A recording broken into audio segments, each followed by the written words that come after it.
Hey everyone, this is JB from the Doctor Who Gives a Fuck podcast with a Christmas gift for you all this holiday season. This is a sneak preview. It's going to be the whole thing of the first episode of the Inside Number 9 podcast that the three of us started a few months ago. I started the journey with Sean and Chris. We got 2 episodes recorded, and we were actually working on a third episode recording. We were actually doing recordings for episode 2 and 3 at the same recording session. As you will hear on the second episode, I was recovering from being well. Actually, I was in the middle of being ill. With the flu just a few weeks after I had COVID for the first time. So I was not in the best of shape. And then the election happened. And I just kind of had a little nervous breakdown, really. And just to cut it all short, I'm very much not interested in doing podcasts anymore, at least on a regular basis. I've been doing this for about 11 years now, almost 12. And I had recently finished up the second leg of my 70s Batman podcast because I just felt like I ran out of quality material to talk about. And it's really the same with Doctor Who. There was no quality to the show at all, in my opinion. And it just wasn't fun for me anymore. And then the election happened, and it just like I just went into purge and burn all the things mode. As good of a show as Inside Number 9 is, and I've seen a few episodes of it. My interest is not strong enough to carry on participating in a podcast about it. So I'm going to be only on the first 2 episodes of this new podcast. And by the magic of audio drama, I regenerate to their new co-host, who happens to be Doc, which is Chris's wife, who has agreed to take my place. And I've heard that episode. She's actually really good. I think she really brings the show to a much higher level than it would be just with the three of us. And I'll talk more about it later because we are planning on getting together after Christmas, the three of us, and catching up and, of course, chatting about the Doctor Who Christmas special for 2024, and I'll get into more of that later. But right now, this is the first episode of Circumventing. Oh, and I did the theme music for this, by the way.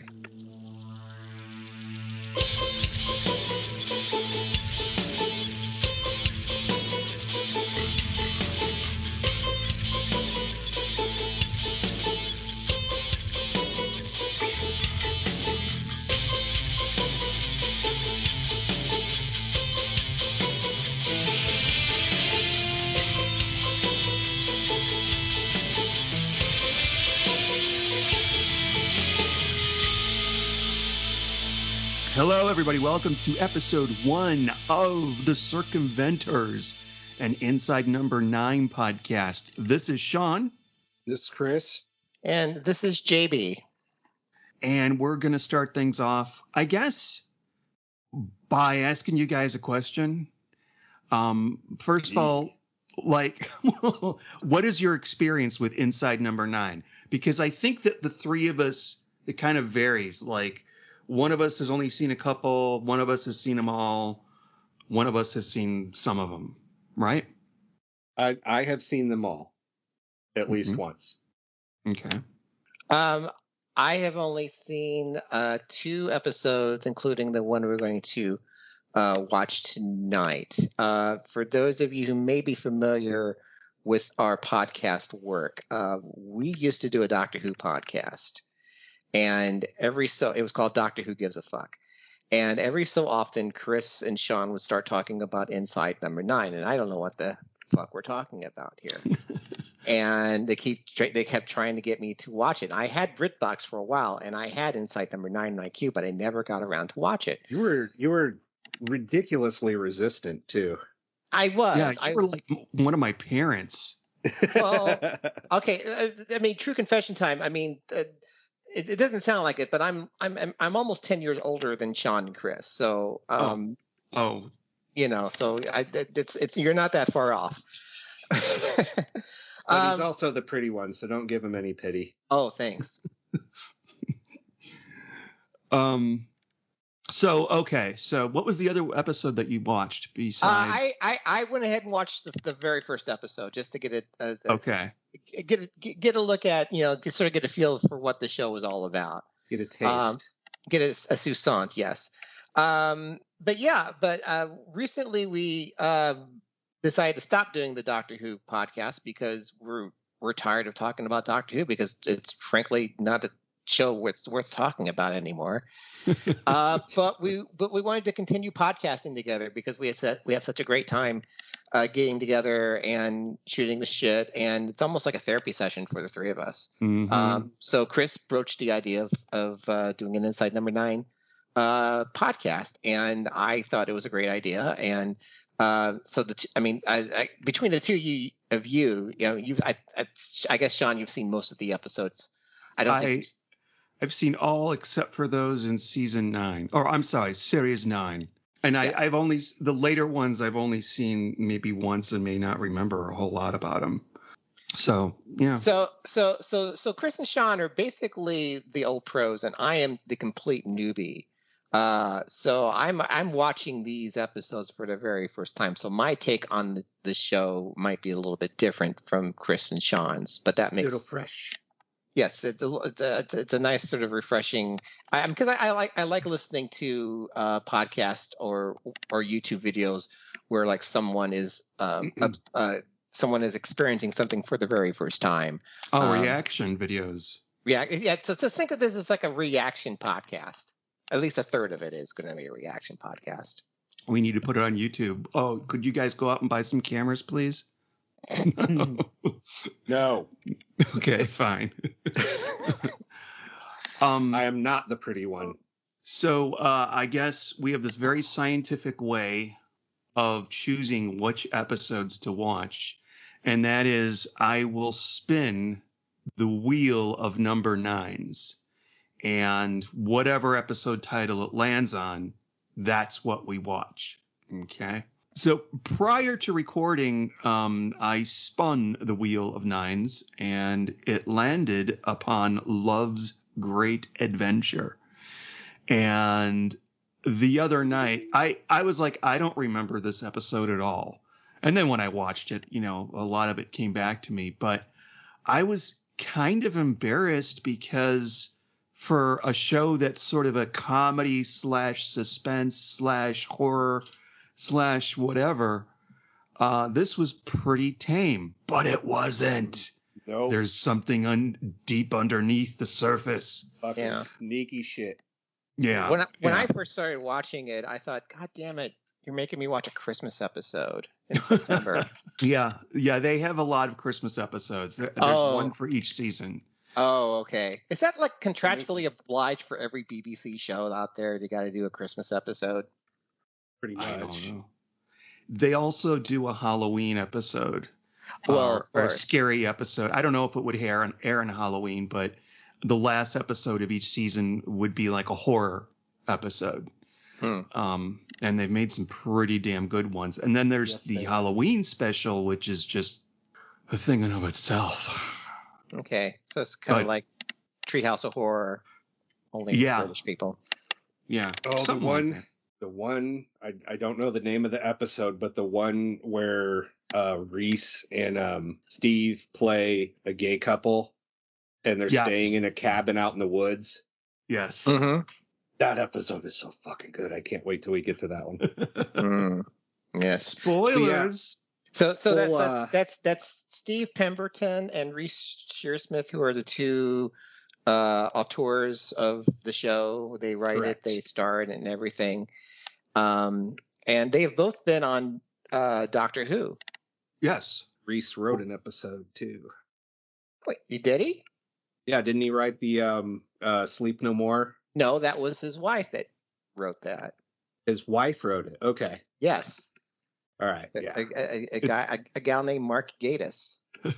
I was gonna be like, hold up. sir, While I was doing some deep diving for this episode, yeah, I know I've been very insistent in the past that Reese Shearsmith is gay and he's married to Mark Gatiss.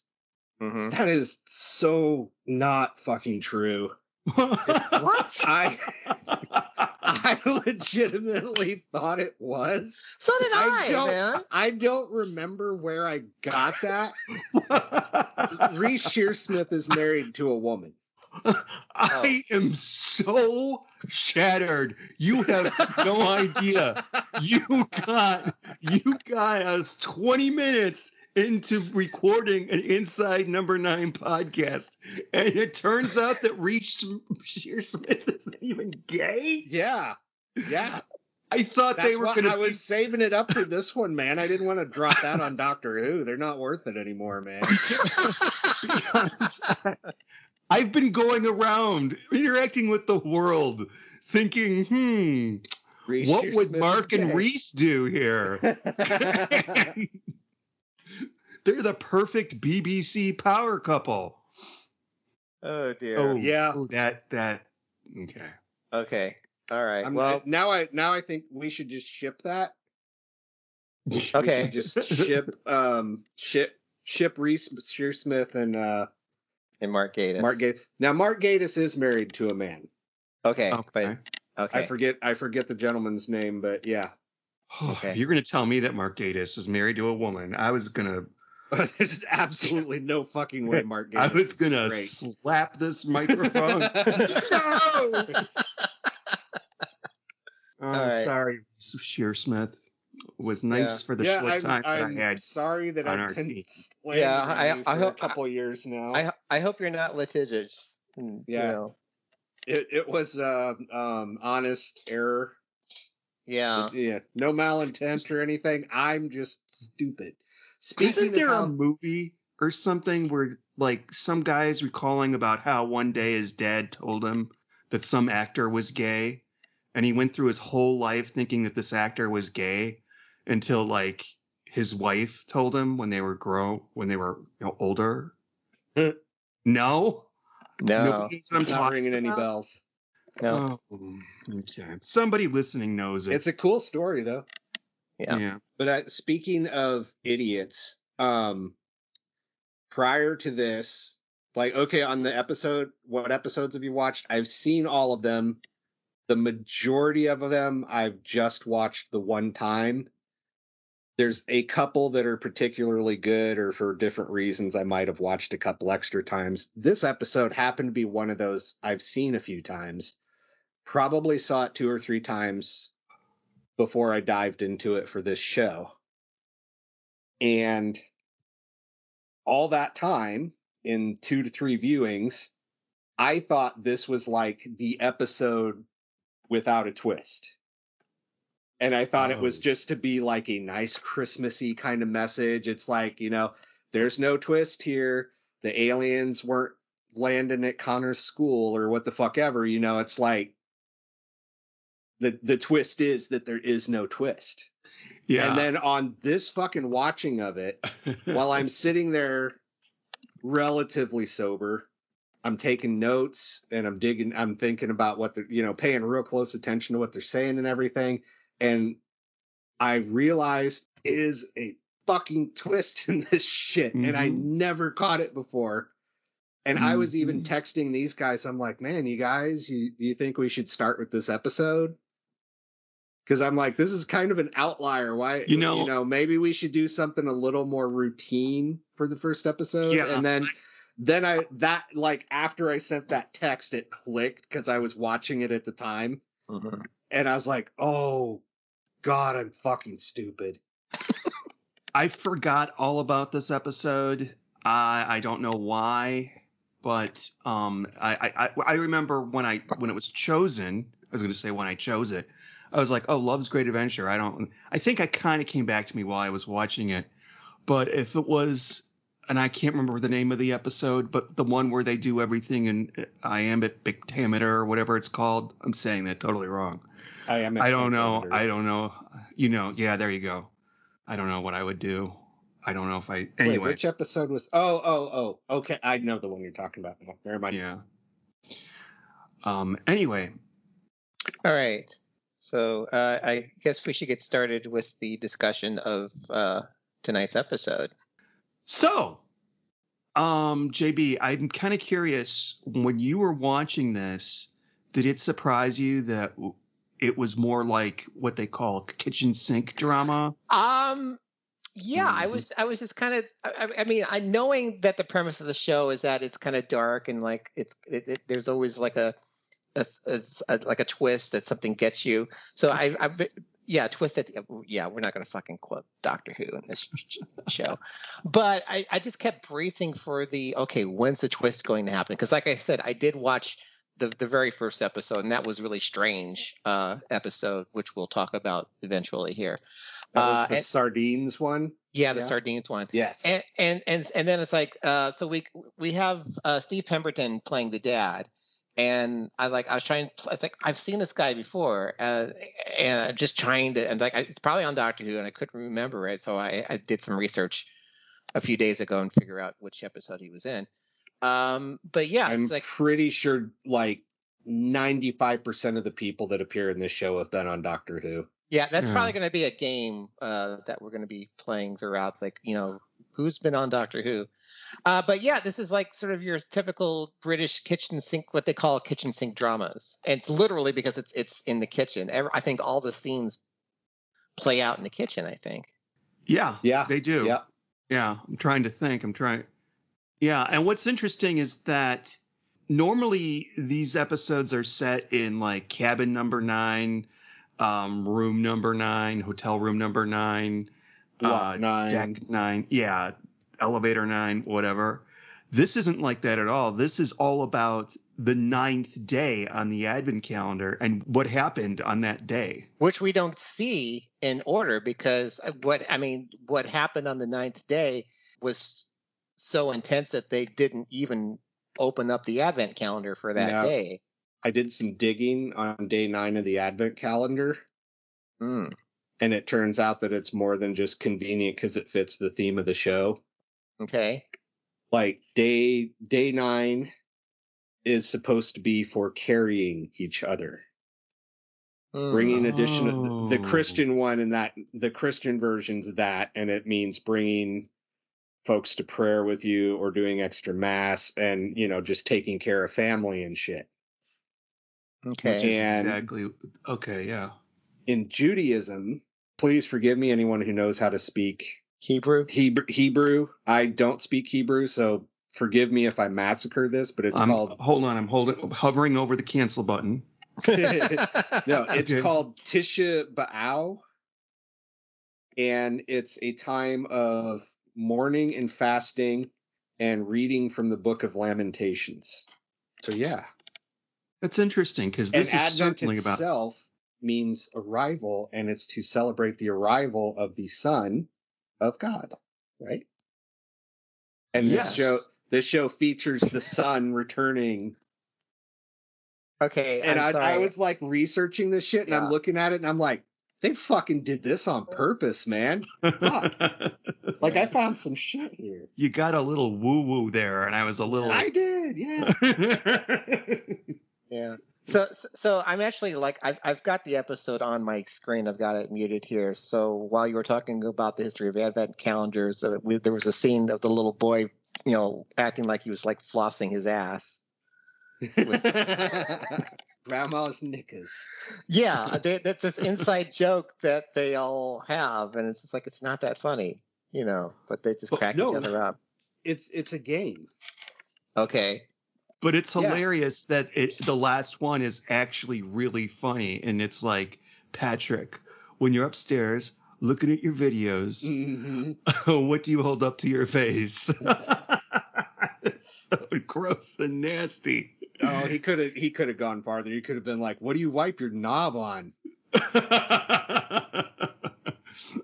What's a knob? This.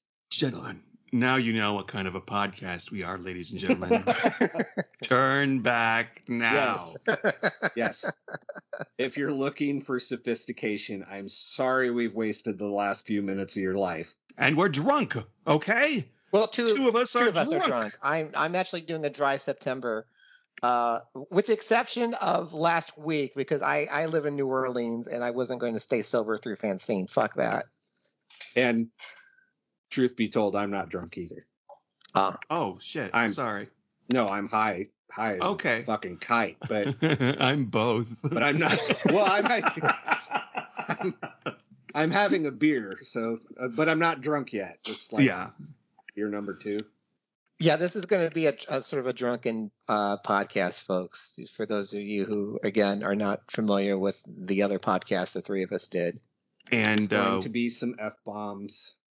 There's already been some F-bombs. Yeah, we're going to talk about things of sexual nature. Speaking of which, this episode, no, I'm just kidding. Did you guys have issues at first understanding the relationship? And because they keep mentioning Patrick. Oh, I saw Patrick at the pub. Oh, I saw him in the store. I figured that it was like one of their kids. I mean, because it starts with the dad. Well, actually, the granddad helping his grandkid with his math homework, and then we figured that they're taking care of their grandkid, and because they're talking about how his dad may or may not come by for Christmas, and I just thought it interesting that I guess his mom, the kid's mom, is out of the picture completely. Right. Yeah, they never even bring her up. No, not at all. In Insider's, what's it called? The Insider's Guide to Inside Number 9. Apparently, she was supposed to have died of cancer. Oh. Okay. Yeah. How mundane. Well, that would kind of help you understand why he is the way he is. No, for sure. Right. And, Now check this out. Maybe I'm going a bit woo-woo again. Okay. But there's a little foreshadowing in that first scene where they're doing, what's his name? Trey, I think, and Mom and the grandkid Connor are all sitting there doing math. Mm-hmm. Sorry, maths for you folks across the pond. Which is probably just Jeff, but for Jeff, we're talking about maths. You guys will meet Jeff. Don't worry about it. This gets into the whole twist on this episode when they're trying to figure out how to solve the maths problem. Mom tells them to use the traffic light method. Okay. Which outside of the connotation of what happens at the end, I don't understand what they mean by the traffic light system, Oh, okay. As far as mathematics. She ends up. Sean's catching. No, don't say it. I'm not sure JB's really tracking. Okay, probably not. I'm sure this was real. I think we might know something JB doesn't.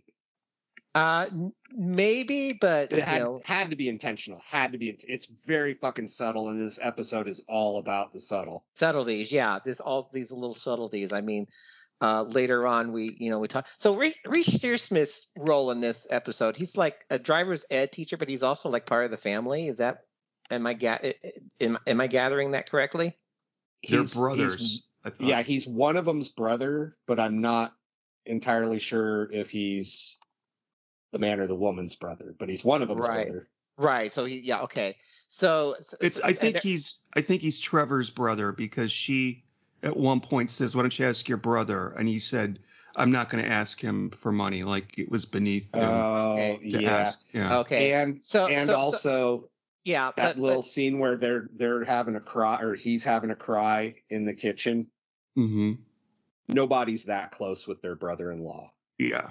No. I've had 3 or 4 of them, and fuck every one of them. Because he was upset because his wife had died or left him, or I don't remember much. But they were also talking about him. He and the mom were talking about the car needing repairs. Aye. So so that's also like a big honking clue as to Yeah. Okay. JB what is was on it. done to resolve the situation, because basically their son Patrick, he's not living at home. I'm guessing he's out there trolling for ass, or he's being Just being a junkie, couch surfing, probably. yeah. Midnight Cowboy. Yeah, exactly. Trolling for ass. Or he's being trolled. He's the one who's being trolled by people who are trolling for ass. More like, he's putting himself out there. So you think he's a prostitute? He gave me male prostitute vibes. He's the a whole professional. time. Okay, I never got that impression. Well, I just thought he's probably shouldn't admit this, but I've known people like him, and he was probably just going out, scoring money and scoring some drugs where he could and passing out where he fucking passed out. Like, couch surfing, basically. If you're trolling ass for money, you really need a smartphone, because there are apps for that. This was what they call an estate family, basically Section 8 housing. Yeah, basically. These people were uncultured swine like me and you, Sean. It's art. I know what you're going to say. Go ahead. The stupid Christmas tree thing that talks when you walk by it there. Mm-hmm. That'd be some shit my mom would have, because my mom loves Christmas, and she had this little Santa Claus thing that would like ring a bell and look like he was his hand would go up and down, ring, and it just drove us nuts. So that'd be totally something that my mom would have. The little kids would always love it, and they'd want to play with it all the time. You'd be like, could you please tell your kid could you please take the batteries out of that thing? Yeah. I'm going insane. And then later on, there's like a very tense scene, and like that accidentally gets set off. It's like, oh, God damn it. And he takes a bat to it, and that was so cathartic. Because my mom, when I was a teenager, had like a Santa face that hung on the door in the kitchen. Oh God! And it was motion detector, and when you walked by, it'd go ho ho ho, Merry Christmas, and these lights would flash. And I'd get up in the middle of the night, half asleep, going to get a snack.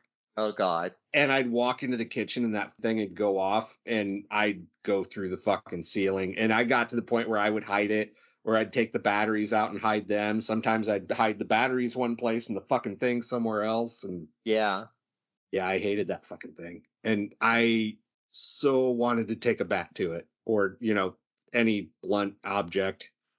But it was Mom's, so I couldn't.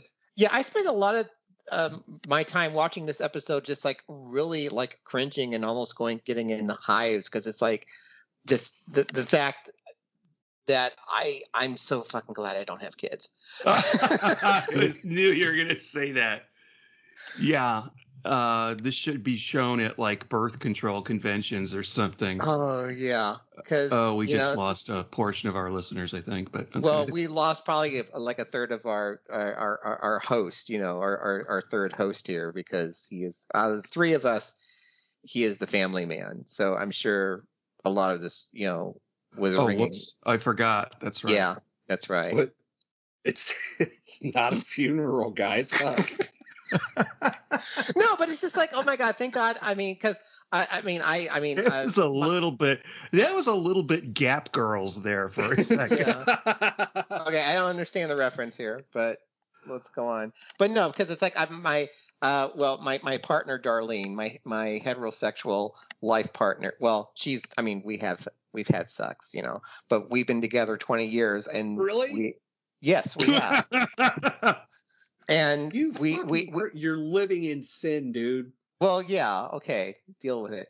But we never got around to having kids, and thank God for that, because I don't think I'm ever going to be emotionally or mature enough to ever have kids, and we're too goddamn selfish.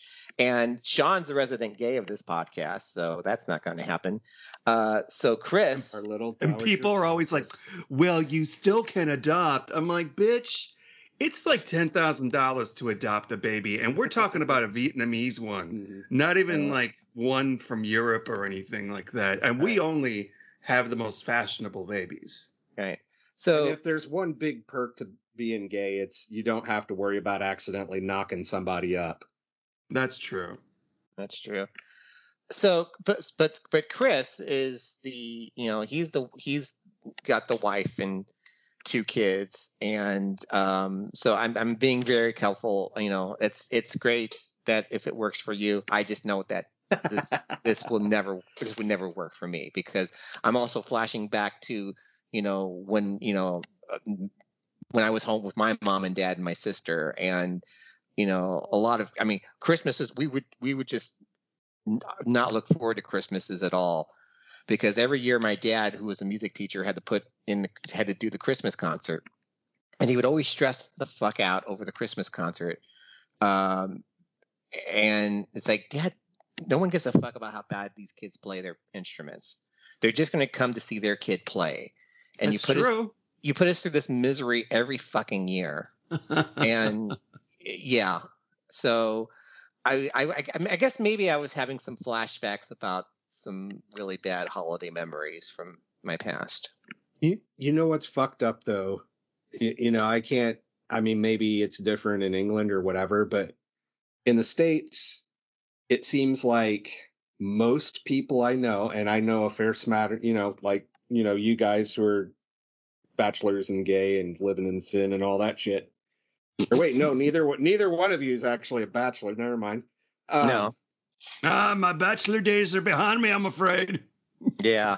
Right. I don't know where that came from. Sorry. It's been wanting to get out so for many a month. people I know, whether they're family, whether they have a family or they're more solo or non-traditional or what the fuck ever. Like, despite the fact Christmas is all supposed to be about good feelings and spending time with family and all this shit, it's like, I feel like fucking everybody has Christmas trauma. Yes. Like, this is not a peaceful love is in the air time of season. This is everybody is stressed out and broke and has obligations just fucking stacking on top of them. Yes. And then when Christmas it's like Day, it's not very fun, to be fucking honest. No, it's not. When Christmas Day finally rolls around, you're like, oh, good, I can drink, and then you get hammered by 3 p.m. The actual day itself is like a big letdown because everything's fucking closed, except for the bars on Bourbon Street. We can go. That's the best time to go to Bourbon Street, by the way. It's on Christmas because there's no one fucking there, but the bars are open. I was going to say, I bet the bartenders make a killing. Oh, they do. They do. That day. They do. And the street musicians. We actually make a point to go to all the street musicians and give them a nice tip on Christmas. That's our goodwill towards men. All right. So now I'm actually watching. Because I'm watching this with the sound down. I'm actually watching the 9th day, because we had the Christmas till that was missing. We've had the father was supposedly in some sort of accident at work. We come to find out. And he said he gave the money to the brother, if I remember correctly. Okay. But now we come to find out that on the 9th day, Patrick actually came in, was stealing from the till. His dad was trying to stop him, and they got in a fight. And it turns out that Patrick needed the money because he got in deep with the loan shark. I think actually we're at the scene now because we're on the 20th day, and they're sitting there. It's at night. They're sitting at the kitchen table. Patrick's smoking a cigarette, and he's explaining, I'm in deep with the loan shark. But the irony, of course, is that Trevor can't help him because Trevor spent all his money treating the arm that Patrick broke. Right. So he literally bit the hand. Well, not literally. He bit broke the hand. He broke the hand. He broke the hand that feeds him. Yeah. Yeah. Yeah. I missed that one, but it's like this is one of those few shows that under close scrutiny, it actually gets better. Yeah. Yes. Right. And it was good. It was good to begin with. So, it's like so tasty. I know why I forgot about this one, because it's kind of tame compared to the one after this is Misdirection, The one before it is a callback to their old show Psychoville. Right. But this one, Um, I think most of the quote unquote action actually doesn't even appear on screen. It's all Right. It's all referenced. Right. It's all And inferenced. 85% of it was improvised. They did have a Really? working script. Yeah, they did have a working script, but they just had bullet points in their script, which is what you do at a murder mystery party. You get a Right. list of bullet points, of talking points. Yeah. And the only person who didn't have a script was the little boy. And so that story that he tells about, oh, there were aliens that landed at school and blah, blah, blah, blah, blah, that was just him being him. And he was this little boy who was into aliens. That was perfect, though, because it was like a perfect red herring. Mm-hmm. Because here's stupid me thinking that there's no twist in this episode, and I thought they were dropping because he's not the focus of the scene when he's going on about the aliens landing at school. He's just in the background gibbering to people. Mm-hmm. And you hear that, and I'm like cluing in on that. I'm like, okay, here we go. We got aliens at the school. Yeah. Do you remember what you thought of this the first time you saw it? Thought it was kind of boring. Yeah. Yeah. In fact, I appreciated it as, like I said, I thought this was the episode without a twist. And that was the twist. And it's like, it's just about families being together and yay Christmas and all that, No, there's one without a twist. But really, it's about how far will you go for love. And it turns out that it was actually mom that ran over. Yeah, it was mom. Yes. I don't think dad even knows about it. Oh. No. Oh. Yeah, it's okay. If he knows I thought it was about dad it, that did they it. never really tipped the hat. No, mom did it. Mom ran him over, and that was the whole conversation with the brother-in-law about getting the car fixed. I don't know if he knew what was going on. I kind of feel like he had to almost, maybe not. But okay, so but then how did she? Because he didn't tell her. I don't think we've gotten to the scene. I've not gotten to the scene yet where he actually tells her what's going on. And did that happen before or after the car accident? Before. There's a scene or two. There's a couple scenes before. In fact, let me glance at my notes. I can tell you what day. Okay. But there's a point where he's sitting there with mom, and there's all these scenes that have been making it real obvious that mom is really concerned with what her little boy's doing, because they have that scene where her sister tells her, oh, so and so saw him at the bar having a pack of crisps. And mom's like, what kind of crisps were they? It's like she's like real, oh, my little boy could always put it away, couldn't he? She's like just really focused on this stupid, mundane fucking sighting. Yeah. And in that scene, later when he shows up, she's sitting there in the kitchen talking to him, and he gets a phone call from somebody. Okay. And she's like, who was that? And he's like, don't worry about it, I gotta go. And he just hops up. And, she goes to the window, and she's watching him out the window, like peeking through the blinds and shit. So it's like, that was the indication. It's like mom knows her little boy's into something bad, and she's going to find out what the fuck it is. And they don't show you how she went about figuring that out. Mm-hmm. But, process of deduction or whatever, she figures it out, obviously. Mm. Do you think so? She uses the traffic light method, and goes out and fucking plows over old loan shark in the street, But do you think Patrick knew? I think he probably should have, but he's too fucking stupid, self-centered, and oblivious. Okay. To catch on. All right. Yeah. He probably thinks he just got fucking lucky. Yeah. So basically, I think the whole.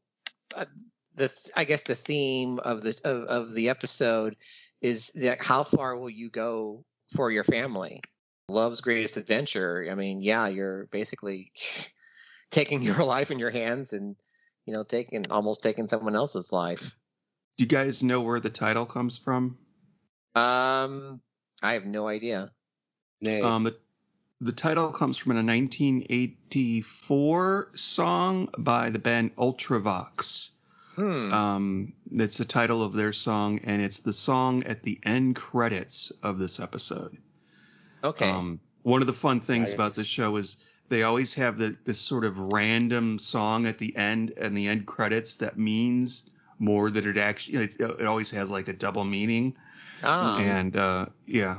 Okay, kind of like our last podcast. I would sometimes put in like a random. Well, it seemed to be like a random like music clip or something, but it's somehow sort of related to the episode. And if you play it backwards, it says Sean's the devil.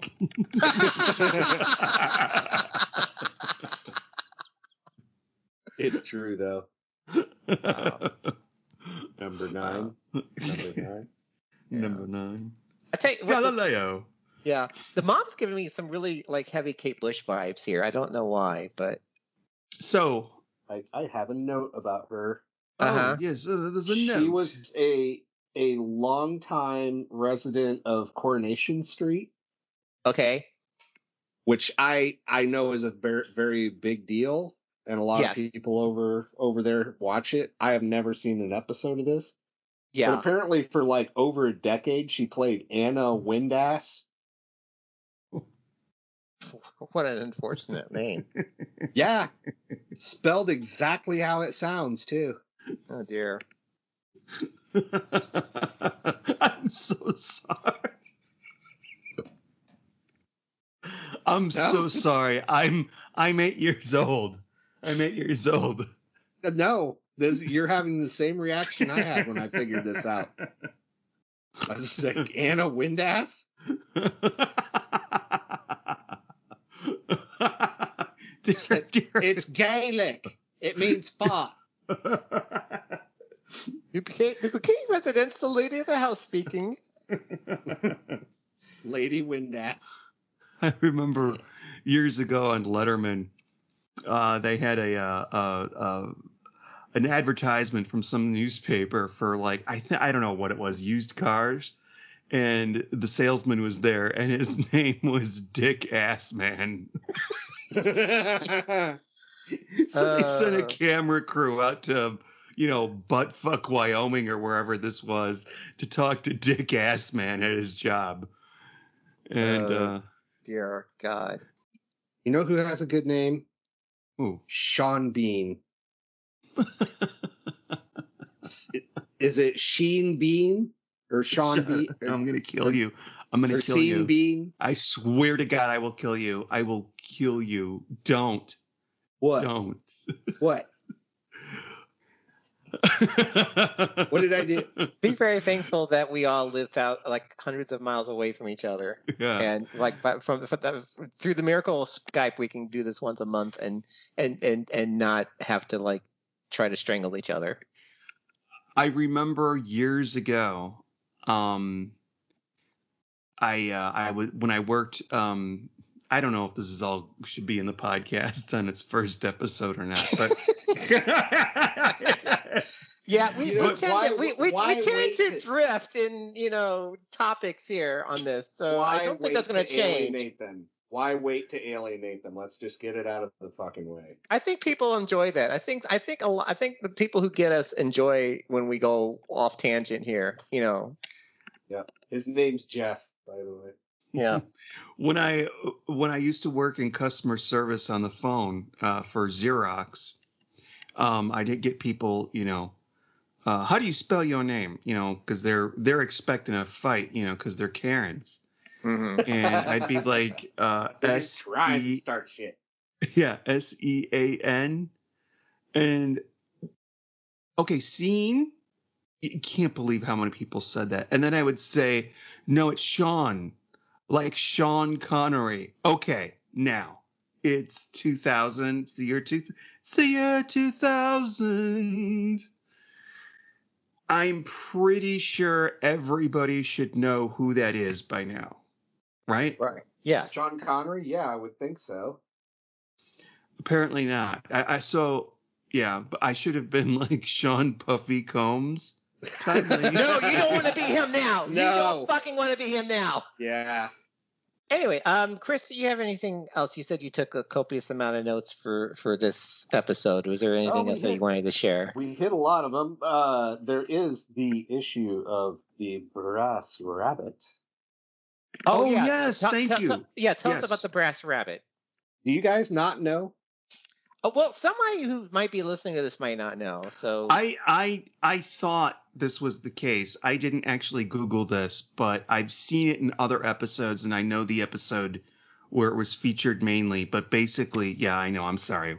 That's not really important. Yeah, there's one episode where it's a prominent thing, but all the episodes of the show are distinct, standalone stories. You can watch any single episode without having seen any other episode of the show, and it will make perfect sense. They're all totally fucking unrelated to each other, right? It's an anthology series. Yeah, except as Sean pointed out, all of them have in some way involved, usually in the setting, the number 9. And like this one is, the episode turns on what happened on day 9 of the Advent calendar. The only other thing that links all the episodes together is in every episode, there is hidden somewhere a brass rabbit. And I've been trying to make it my mission. I've just kind of decided I'm going to try my damnedest to spot the rabbit. I have not looked up. Well, this episode I gave up and I looked up where it is, which is probably going to happen a lot. Well, I mean, that house is really junky anyway, so it could have been in. It is, but as you pointed out, like every scene takes place in the kitchen. It's like, okay, the rabbit's in the fucking kitchen, obviously. Yeah. But where the fuck is it? And in this episode, it is in the cabinet by the table, and pretty much in any scene that you have the perspective of you're standing in front of the mirror or in front of the window, okay, by the sink, looking away from the window. The first point where you can see it is at 3 minutes and 57 seconds into the episode. Trevor is sitting at the table. I think it's the scene where he's calling about, a payment on a bill or something. Right. In the cabinet over his right shoulder, you can see the rabbit sitting in there. Okay. All right. Well, I will be sure to keep an eye on that. So yeah, watch that. I think every episode I'm gonna point out where the fucking rabbit is. Okay. Or you guys can. Okay.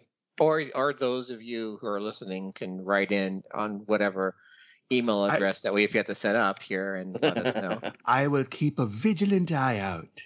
Yes. It's hard to fucking spot.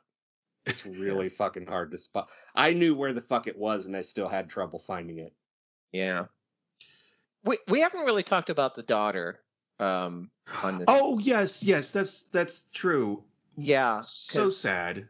Yeah, well, I mean, the bit where she's like, she wants her mom to buy a dress for the Christmas prom, and it's like, well, we really can't afford it, and you've got all these other dresses anyway, and so the mom takes it upon herself to make her this dress that she wants, and honest, okay, this is me being cruel here probably, but no, she would not have looked good on that dress even if she would have bought it from the store. You know what though? But yeah. But you know what though? That situation, and chalk it up to she's a kid and she don't know better, but that is 100% a this is where a white lie is okay fucking situation. Mm-hmm. Yeah. Like, you know what? Just tell your mom you're going to the dance and you're wearing the fucking dress. She's not going to know any different. No. No. Until later on when it's like the back. Sixth Sense and your little boy tells you that your mother knows that you didn't really wear the dress. Just saying. I know. But do you want 100% chance of breaking her heart now, or a tiny little like 5% chance that you might break her heart later? Okay, I'll take the latter. Right. Because I'm sure there's going to be pictures taken at the Christmas prom, and that she'll want to see the photos, and then she'll see that she wasn't. But- right. Oh God! You know what we're doing? We're writing a sitcom right now. And not a very good one. The thing is, we'll put a laugh track on it. It'll work. Yeah. The moment that the whole thing with the dress leads up to is the conversation between Mia and Mom, where Mom gifts her the dress that she made on the very night of the proms, which I think, I don't know, I think she had something, I don't know, Ma, I think you probably should have done it sooner, and the sad thing is that it was really, really sweet of her mom to do that, obviously. Mm-hmm.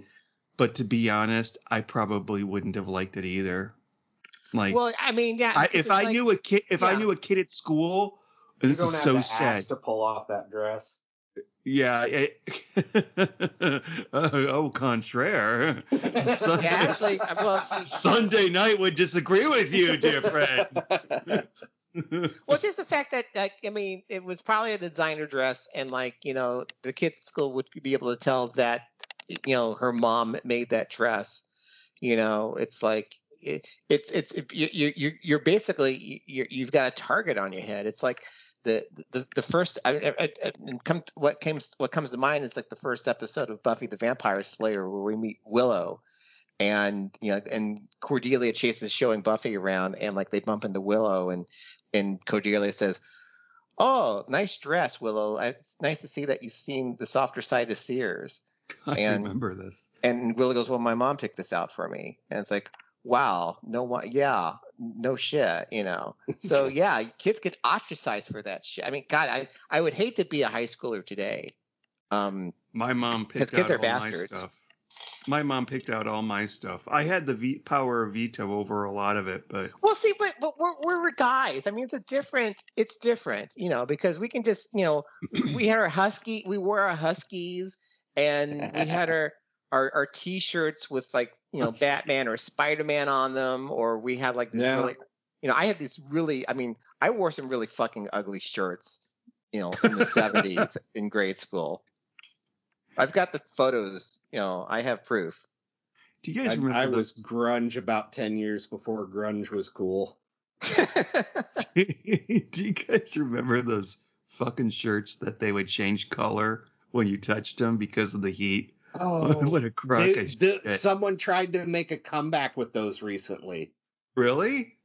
Yeah, there was some company that was like I don't think they ever got far with it, but I saw that someone was trying to make that comeback. I don't remember. I remember mood rings. You might have been a little too old for the I think they used to have these. They used to have, and yeah, because this was like probably when I was a junior or senior in high school. They had these fucking this type of fabric that, like, would change color with body heat. Oh, it's so dumb. Which is just such a fucking god-awful idea for clothing.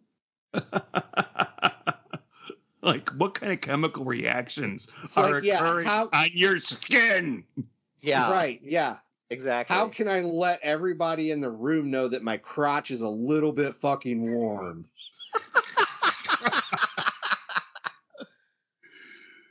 It's like taking a black light to a hotel bed. You know, you're gonna see everything. Yeah, it's just like this. There's nothing flattering about this. I'm letting you know where I'm fucking sweating right now. I'm trying to find. Hypercolor. That's what it was called. There you go. Yep, Hypercolor. Yep. Okay. Dumbest fucking fashion idea ever. Oh, I'm sure there's something more. Yeah, probably not, but it wasn't a good one. Yeah. But that scene where, well, first of all, she tells Trevor, Mia, the daughter, tells her dad, "Look, don't worry about the dress. Just don't worry about it, you know." And he never tells his wife, who could have been spared, like, staying up all night sewing the dress. Speaking as the dad in the group here, I could totally see in that situation where she's telling him, you know what, don't worry about the dress, and he's probably standing there going, what fucking dress is she talking about? That might be exactly what Steve Pemberton had in mind. I mean, that was my vibe with that scene, and I've been that guy. I have been there. Like, what, my wife or my daughter just telling me something they're deeply, it's, hey, make sure that this thing happens. Okay. And they walk off and I'm just like, what in the fuck are they talking? One thing that I really like about this show is seeing all these familiar faces that I've seen probably on Doctor Who, maybe in Downton Abbey. But I didn't recognize the supporting actors in this, and I think that was intentional. I think it wasn't a big cast though. I mean, we just had the mom, the daughter, the Patrick, who reminded me gave me lots of like very young William Dafoe look to him. He's been in a few things. Yeah, and then and then the grandkid, and that's it. We don't see anyone else. Patrick is Bobby Schofield, and I didn't write down the names of them, but he's been in a couple movies and a few different shows. Mm-hmm. The little kid Connor is Ollie Hudson Crocker. Okay, what another unfortunate name there. According to IMDb, this is the only thing that kid's ever been in. Mm-hmm. I can see why. I mean, he was okay. I mean, he's probably someone's kid. Oh yeah. No, he's not. They actually sent somebody out to a couple different schools, I think, to have auditions, and I think they auditioned like 600 or 700 kids before they got him. And he was okay. He was okay. In his audition, he did his Alien story, which is kind of what got him the part. Okay. So, but yeah, he didn't. It's almost like he won a contest, and this is what he did. Right, exactly. He won a. He's probably in college right now. He won a Blue Peter competition to be on his side. Pretty much. I actually did something that I haven't done since before the pandemic. I went to the movies. Okay, what did you see? I went to see Beetlejuice. How was that? It was good. Yeah. It's different. It's. I mean, I love the original. The original is like very low budget. We watched it recently, the first one. It ages very well. But I had a good time watching it. It's a lot. The plot was a lot more complex. There was a lot more going on. I really enjoyed myself, and I missed. I didn't realize how much I miss going to see the movies. And it's really cool because the theater we went to see it is only 3 blocks from our house. And we went to see it Tuesday night, which is like this, $6 night. So I'm going to be going back to the movies, I think. I think my first post-pandemic movie, I think, was Dune 2. Because after watching the first, I never went and saw the first one in the theaters. Yeah. But after seeing that, I was like, I need the theater experience for this one. Yeah. Excuse me. And did not regret it. I went to see it with a couple of friends from work, and I ate a couple grams of mushrooms before I went in to watch it, and it was fucking delightful. Oh, I bet. Yeah, I think the next movie I'm going to go see will be Joker Folie à Deux. The Joker sequel. Right. Does that okay? I basically know nothing more about this movie than its existence. Yeah. Is Joaquin Phoenix the Joker in that one too? Yes. And this one has Lady Gaga as Harley. Is that also correct? Okay. Yeah, that's about all I know about it. Yeah, she's not going to play it like the Harley Quinn that we all know from the cartoon or from the comic book. That have you character seen, is way too cartoonish. Have you seen Joker? I have. Yeah. Yes. Yeah. Good movie. Okay. Yeah. Cool. Yeah, I don't like superhero movies.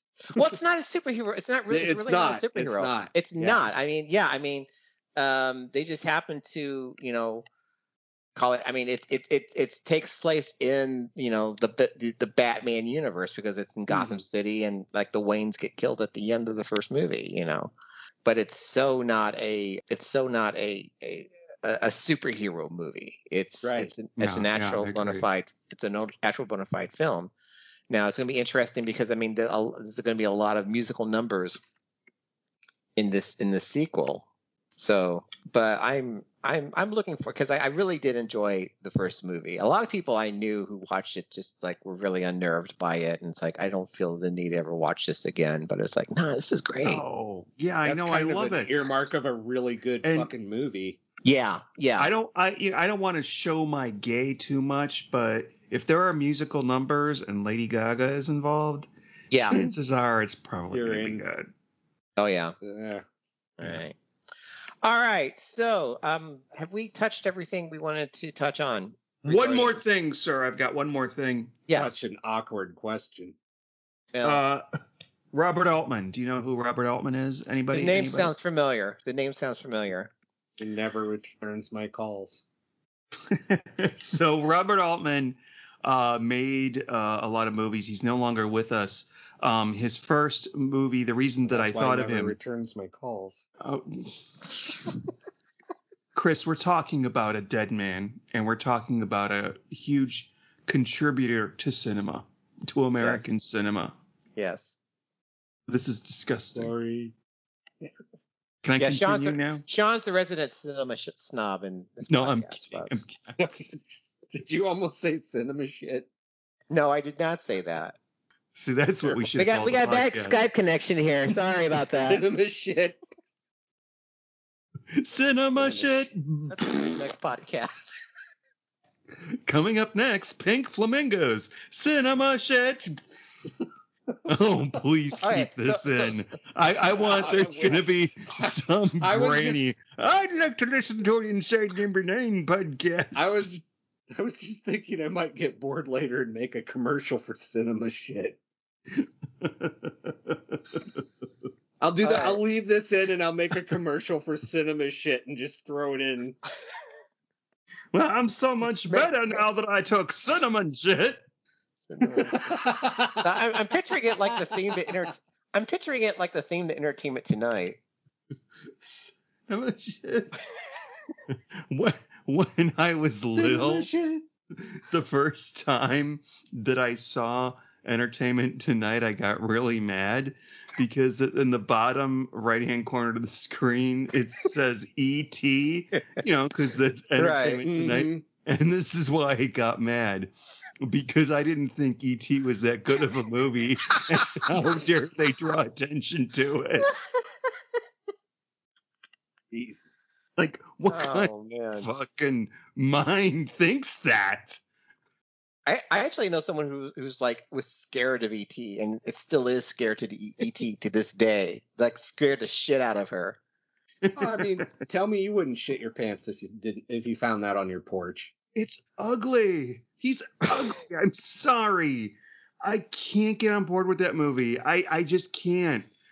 Well, the thing is, I mean, the music. I mean, talking about like music being music's emotionally manipulating you to cry your eyes out. You put any other kind of music in the background of that, you're not going to feel anything. But fucking John Williams knows how to manipulate your emotions here, and just really, I can just listen to music alone, and I still kind of get weepy eye over that. Mine was the theme for Jurassic Park. That might be my favorite. John Williams. Robert Altman. Did I ask you about Robert Altman? Robert Altman is a director. He is no longer with us. The first big movie he made was a little movie called MASH. Mm-hmm.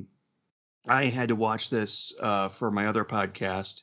Can I do that? The Best Picture podcast? Yeah, we can plug our own. We can Plug all you want, man. Yeah. All right, I'm plugging, man.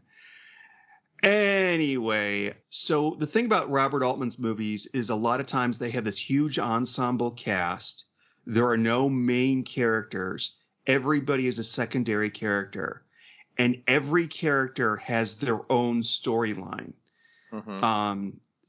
And what he'll do is he'll take like a format like a murder mystery in a country estate, an English country estate. And he made Gosford Park. A bunch of people in Nashville, and somebody's assassinated at the end. He made Nashville.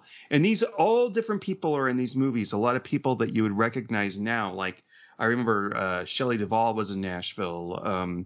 Jeff Goldblum was in Nashville. But anyway, each character would have their own story thread. And I think that's what I was calling a movie, what this episode is there are 6 characters in this story. And maybe with the exception of the little boy Connor, I think each one has a different story. And each one has a unique way that each of the other characters look at them or respect them. Like, for instance, Mom and Reese Shearsmith. I can't remember his name. I don't remember his name. His character's name, yeah. Yeah, they're sharing a secret. They're never seen on screen together really that much. They don't interact. Well, there's not a lot of time for them to, but they share a secret that no one else will know, but it's a very important secret. But what he doesn't know is that she actually ran a guy down, or maybe he does know. Does he know? I don't know. Yeah, they're not real clear on, because that whole scene, he tells her, it's like, you do what you got to do for family. And she's like, yes, you do what you got to do for family. And it's like, is she just being secret there? Or does he know what she did? Like, they never really make it clear Alex knows or not. Mm-hmm. Either way, it's still very meaningful. Because it's like, if he doesn't know and he's just like, man, I feel bad about, taking your money and I'm going to fix your car for you. It's like, he's just being a good brother-in-law. He's looking out for her, it's like, that's good. That's good family. Or alternatively, he's totally helping her cover up a murder, which is really fucking good brother-in-law. Yeah. And he's paying for it to boot. It's like, he's either a good guy or he's a fucking fantastic guy. Yeah, because they were actually paying him to teach the daughter how to drive. Right. And you're like, Mom running over motherfuckers. But yeah, when we find out that they were paying him, at first I was like, what a dick. But then he's really cool about it, and he tells her, "Don't worry about it. I got your expenses covered on the car crash." Mm-hmm. Yeah. I know you haven't been doing well. He was good. Probably way more than he got for the lessons.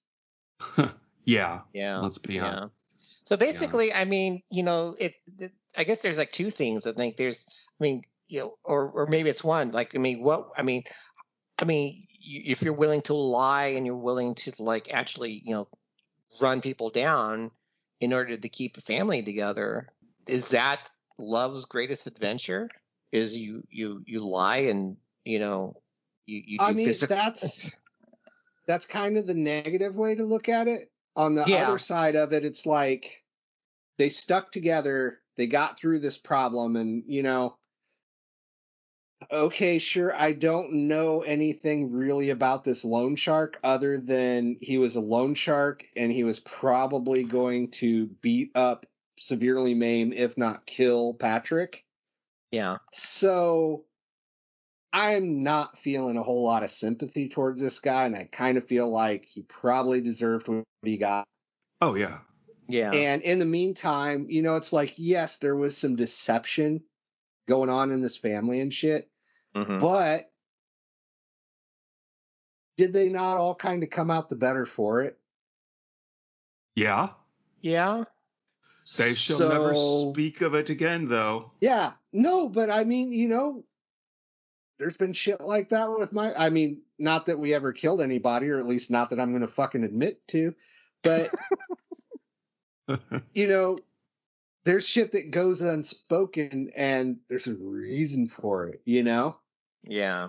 Because for the health of ourselves and people we care about, we're just going to fucking throw this shit under the rug, man. And some people don't even know it's been put under the rug, but we're all the fucking better for it.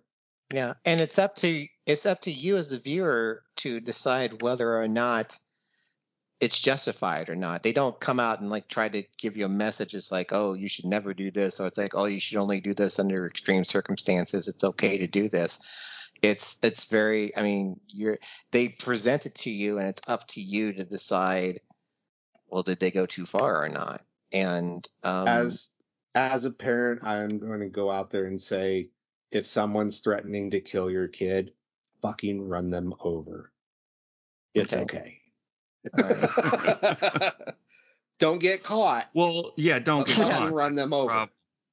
And I get the impression she did this in broad daylight. I don't know why I got gotten that. away with it, though. Hey, Well, I mean, how effective are the cops over there anyway? I mean, they don't even carry guns. I know they don't even have armored personnel characters. What a bunch of pussies. They probably put Yasmin Khan on the case, so that's not going to go anywhere. Another Doctor Who reference, ladies and gentlemen. Yes. Thank you very much. We all got it. It's a habit. It's going to take us a minute to work through it. It's a lot of trauma. It's going to take years for us to work through that shit. I'm telling you right now. I mean, to be perfectly honest, we're probably never going to fucking work through it. But bear with us, eh? Yes. This is not a professional podcast at all. I'm calling my agent. There's belching. I think there's people taking substances. The craft services are shit. Yeah, this isn't Big Finish. I swear to God, JB, I was going to say the same thing. So are we actually going to rate these? Because I mean, I don't know. I mean, if you want to rate rating. them, no, I don't think, because I mean, I really don't have anything to base this on, so I can't really give this a numerical rating. I mean, I think we just. I mean, I think just like after watching the whole episode and like kind of looking back, and it's just like, oh yeah, okay, I get it now. You know, because like I said, it was just basically like your kitchen drama, and I kept waiting for something to happen, and you know, if something happened, but we just never saw it. You know, it was. What I love about this, and okay, yeah, we're coming off of Doctor Who. It's going to be a minute to work through it, but one of the problems I was having with watching Doctor Who is the more you scrutinize it, the more it deteriorates. It's like it does not stand up to close scrutiny by any means. And I was having so much fun diving in and researching this episode. And like, I love this comment. This is absolutely true. Yeah. The stuff with it being day number 9 and an advent calendar and being about the return of the sun and carrying us through and taking care of family and all that crap. And it's like, the more I looked into, I'd find some neat detail and I'd look it up and I'd realize this isn't some abstract bullshit that just happened to, it didn't coincidentally go along with it. It's like, this is obviously intentional. Yeah. They were trying to work this crap in. Yeah. And there's a message here, and it's like, oh my God, this is so, it's like, this is so much more satisfying than unscrambling an anagram of the master, Yeah. Yeah. Because I mean, I will say this. I mean, it's been 2 months. I think it's been at least 2 months. It may be longer than that since we last did a podcast together. And like I said, I missed podcasting with you guys, but I don't miss talking about Doctor Who at all. In fact, my interest in Doctor Who is like next to zero now. Well, I had a good time doing this tonight. This is yeah. All right, with that, let's close it up, everybody. Oh no! Well, no! We got to do the 9th circle. Okay. All right, cats, bring out the 9th circle.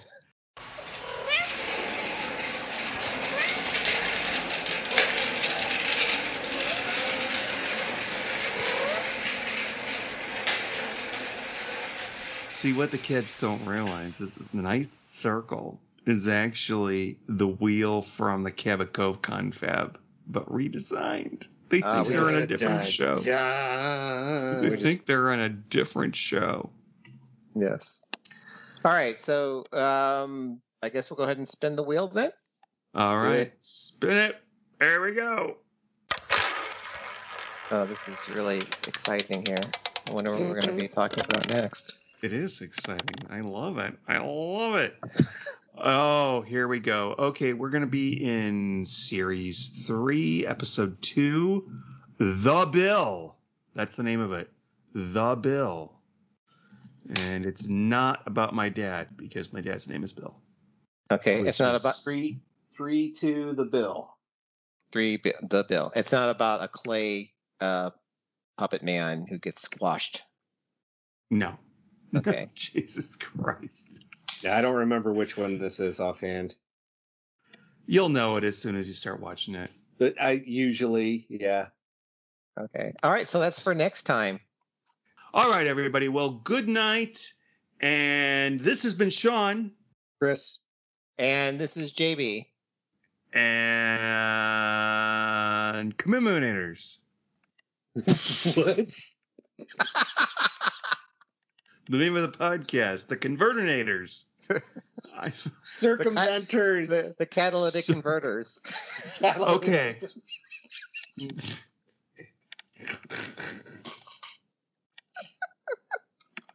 God damn it. We can't take you anywhere.